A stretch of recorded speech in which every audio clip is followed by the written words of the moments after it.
यथा दृष्टिस्तथा मनः।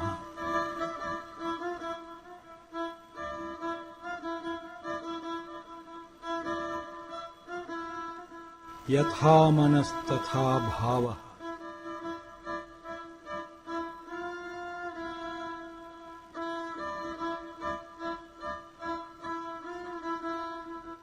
यथा भावस्तथा यत्नः।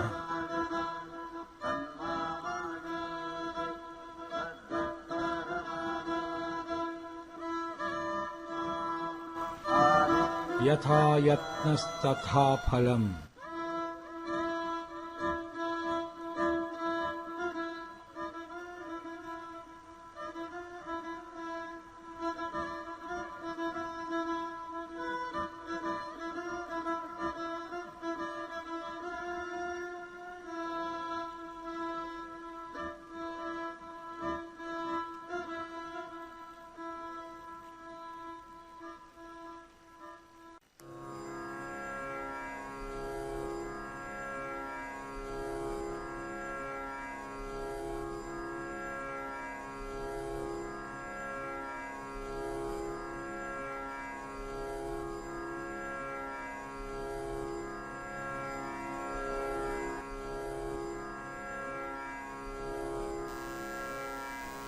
हरिः ॐ।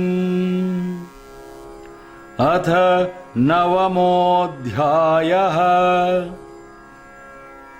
राजविद्या राजगुह्ययोगः। श्रीभगवान् उवाच इदं तु ते गुह्यतमं प्रवक्ष्यामि अनसूयवे। ज्ञानं विज्ञानसहितं यत् ज्ञात्वा मोक्ष्यसे अशुभात्। श्रीभगवान् उवाच इदं तु ते गुह्यतमं प्रवक्ष्यामि अनसूयवे। ज्ञानं विज्ञानसहितं यत् ज्ञात्वा मोक्ष्यसे अशुभात्। राजविद्या राजगुह्यं पवित्रमिदमुत्तमं प्रत्यक्षावगमं धर्म्यं सुसुखं कर्तुमव्ययम्। राजविद्या राजगुह्यं पवित्रमिदमुत्तमं प्रत्यक्षावगमं धर्म्यं सुसुखं कर्तुमव्ययम्। अश्रद्धधाना पुरुषाः धर्मस्यास्य परं तप अप्राप्य मां निवर्तन्ते मृत्युसंसारवर्त्मनि। अश्रद्धधाना पुरुषाः धर्मस्यास्य परं तप अप्राप्य मां निवर्तन्ते मृत्युसंसारवर्त्मनि। मया ततमिदं सर्वं जगदव्यक्तमूर्तिना मत्स्थानि सर्वभूतानि न चाहं तेष्वस्थितः। मया ततमिदं सर्वं जगदव्यक्तमूर्तिना मत्स्थानि सर्वभूतानि न चाहं तेष्वस्थितः। न च मत्स्थानि भूतानि पश्य मे योगमैश्वरम्। भूतभृन्न च भूतस्थः ममात्मा भूतभावनः। न च मत्स्थानि भूतानि पश्य मे योगमैश्वरम्। भूतभृन्न च भूतस्थः ममात्मा भूतभावनः। यथाकाशस्थितो नित्यं वायुः सर्वत्र गोमहान् तथा सर्वाणि भूतानि मत्स्थानि इत्युपधारय। यथाकाशस्थितो नित्यं वायुः सर्वत्र गोमहान् तथा सर्वाणि भूतानि मत्स्थानि इत्युपधारय। सर्वभूतानि कौन्तेय प्रकृतिं यान्ति मामिकाम् कल्पक्षये पुनस्तानि कल्पादौ विसृजाम्यहम्। सर्वभूतानि कौन्तेय प्रकृतिं यान्ति मामिकाम् कल्पक्षये पुनस्तानि कल्पादौ विसृजाम्यहम्। प्रकृतिं स्वाम् अवष्टभ्य विसृजामि पुनः पुनः भूतग्राममिमं कृत्स्नम् अवशं प्रकृतेर्वशात्। प्रकृतिं स्वाम् अवष्टभ्य विसृजामि पुनः पुनः भूतग्राममिमं कृत्स्नम् अवशं प्रकृतेर्वशात्। न च मां तानि कर्माणि निबध्नन्ति धनञ्जय उदासीनवदासीनम् असक्तं तेषु कर्मसु।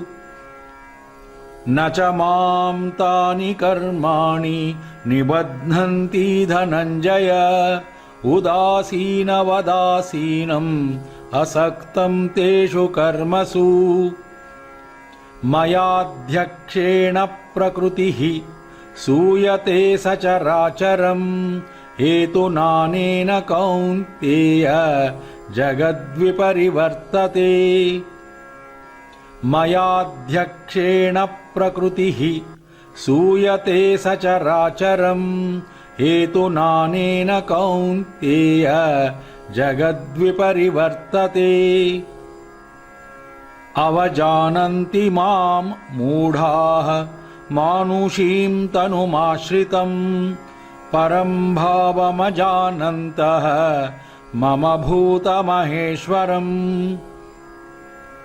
अवजानन्ति मां मूढाः मानुषीं तनुमाश्रितम् परं भावमजानन्तः मम भूतमहेश्वरम्।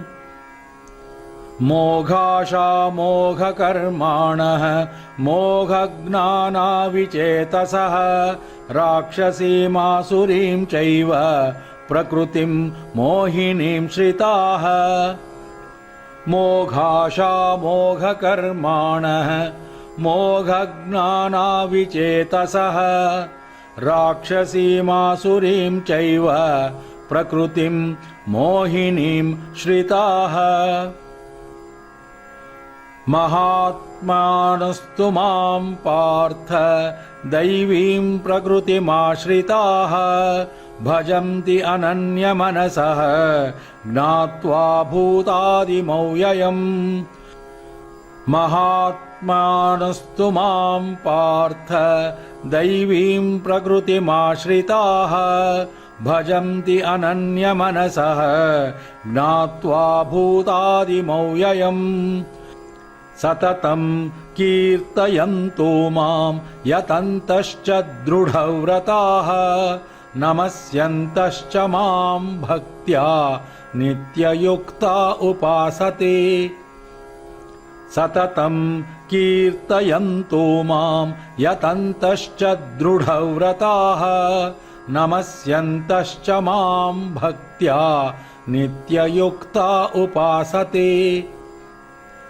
ज्ञानयज्ञेन चाप्यन्ये यजन्तो मामुपासते एकत्वेन पृथक्त्वेन बहुधा विश्वतोमुखम्।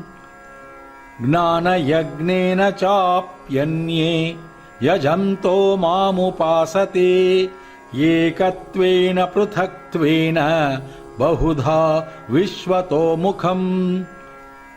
अहं क्रतुरहं यज्ञः स्वधाहम् अहमौषधम् मन्त्रोऽहम् अहमेवाज्यम् अहमग्निरहं हुतम्।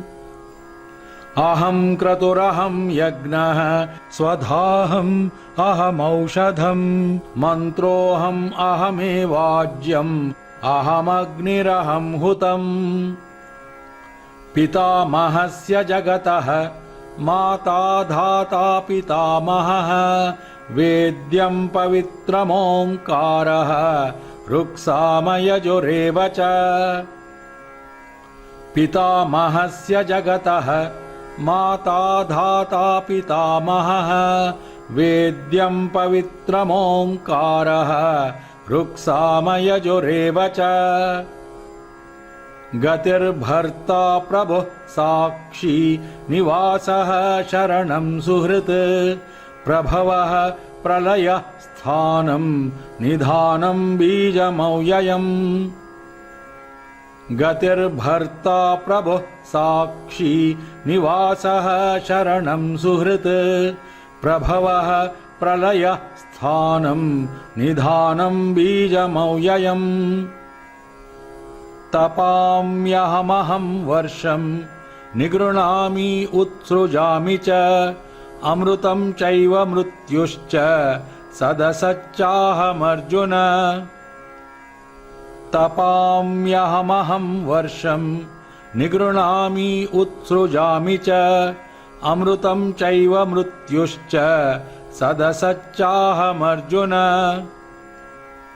त्रैविद्या मां सोमपाः पूतपापाः यज्ञैरिष्ट्वा स्वर्गतिं प्रार्थयन्ते ते पुण्यमासाद्य सुरेन्द्रलोकम् अश्नन्ति दिव्यान् दिवि देवभोगान् त्रैविद्या मां सोमपाः पूतपापाः यज्ञैरिष्ट्वा स्वर्गतिं प्रार्थयन्ते ते पुण्यमासाद्य सुरेन्द्रलोकम् अश्नन्ति दिव्यान् दिवि देवभोगान् ते तं भुक्त्वा स्वर्गलोकं विशालम् क्षीणे पुण्ये मर्त्यलोकं विशन्ति एवं त्रयी धर्मम् अनुप्रपन्नाः गतागतं कामकामा लभन्ते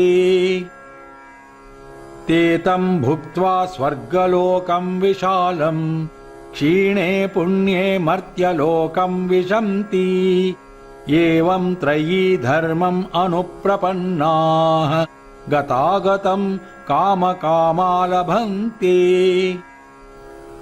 अनन्याश्चिन्तयन्तो मां ये जनाः पर्युपासते तेषां नित्याभियुक्तानां योगक्षेमं वहाम्यहम्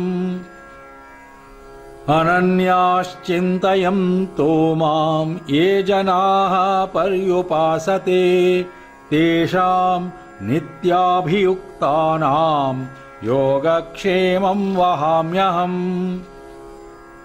येऽपि अन्यदेवता भक्ताः यजन्ते श्रद्धयान्विताः तेऽपि मामेव कौन्तेय यजन्त्यविधिपूर्वकम् येऽपि अन्यदेवता भक्ताः यजन्ते श्रद्धयान्विताः तेऽपि मामेव कौन्तेय यजन्त्यविधिपूर्वकम् अहं हि सर्वयज्ञानां भोक्ता च प्रभुरेव च न तु माम् अभिजानन्ति तत्त्वेन अतश्च्यवन्ति ते अहं हि सर्वयज्ञानां भोक्ता च प्रभुरेव च न तु माम् अभिजानन्ति तत्त्वेन अतश्च्यवन्ति ते यान्ति देवव्रता देवान् पितॄन् यान्ति पितृव्रताः भूतानि यान्ति भूतेज्याः यान्ति मद्याजिनोऽपि माम् यान्ति देवव्रता देवान् पितॄन् यान्ति पितृव्रताः भूतानि यान्ति भूतेज्याः यान्ति मद्याजिनोऽपि माम् पत्रं पुष्पं फलं तोयं यो मे भक्त्या प्रयच्छति तदहं भक्त्युपहृतम् अश्नामि प्रयतात्मनः पत्रं पुष्पं फलं तोयं यो मे भक्त्या प्रयच्छति तदहं भक्त्युपहृतम् अश्नामि प्रयतात्मनः यत्करोषि यदश्नासि यज्जुहोषि ददासि यत् यत्तपस्यसि कौन्तेय तत्कुरुष्व मदर्पणम् यत्करोषि यदश्नासि यज्जुहोषि ददासि यत् यत्तपस्यसि कौन्तेय तत्कुरुष्व मदर्पणम् शुभाशुभफलैरेवं मोक्ष्यसे कर्मबन्धनैः सन्न्यासयोगयुक्तात्मा विमुक्तो मामुपैष्यसि शुभाशुभफलैरेवं मोक्ष्यसे कर्मबन्धनैः सन्न्यासयोगयुक्तात्मा विमुक्तो मामुपैष्यसि समोऽहं सर्वभूतेषु न मे द्वेष्योऽस्ति न प्रियः ये भजन्ति तु मां भक्त्या मयि ते तेषु चाप्यहम् समोऽहं सर्वभूतेषु न मे द्वेष्योऽस्ति न प्रियः ये भजन्ति तु मां भक्त्या मयि ते तेषु चाप्यहम् अपि चेत् सुदुराचारः भजते माम् अनन्यभाक् साधुरेव समन्तव्यः सम्यक् व्यवसितो हि सः अपि चेत् सुदुराचारः भजते माम् अनन्यभाक् साधुरेव समन्तव्यः सम्यक् व्यवसितो हि सः क्षिप्रं भवति धर्मात्मा शश्वच्छान्तिं निगच्छति कौन्तेया प्रतिजानीहि न मे भक्तः प्रणश्यति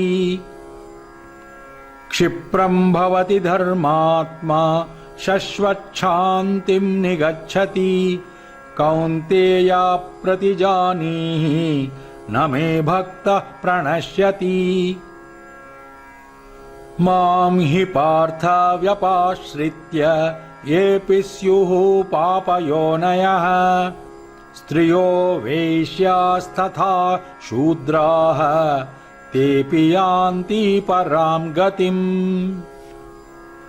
मां हि पार्थ व्यपाश्रित्य येऽपि स्युः पापयोनयः स्त्रियो वेश्यास्तथा शूद्राः तेऽपि यान्ति परां गतिम् किं पुनर्ब्राह्मणाः पुण्याः भक्ता राजर्षयस्तथा अनित्यमसुखं लोकम् इमं प्राप्य भजस्व माम् किं पुनर्ब्राह्मणाः पुण्याः भक्ता राजर्षयस्तथा अनित्यमसुखं लोकम् इमं प्राप्य भजस्व माम् मन्मना भव मद्भक्तः मद्याजी मां नमस्कुरु मामे वैष्यसि युक्त्वा एवम् आत्मानं मत्परायणः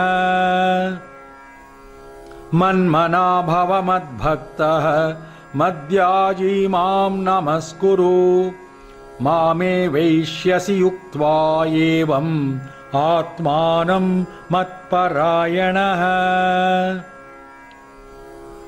ॐ तत्सदिति श्रीमद्भगवद्गीतासु उपनिषत्सु ब्रह्मविद्यायां योगशास्त्रे श्रीकृष्णार्जुनसंवादे राजविद्या राजगुह्ययोगो नाम 9मोऽध्यायः। हरिः ॐ।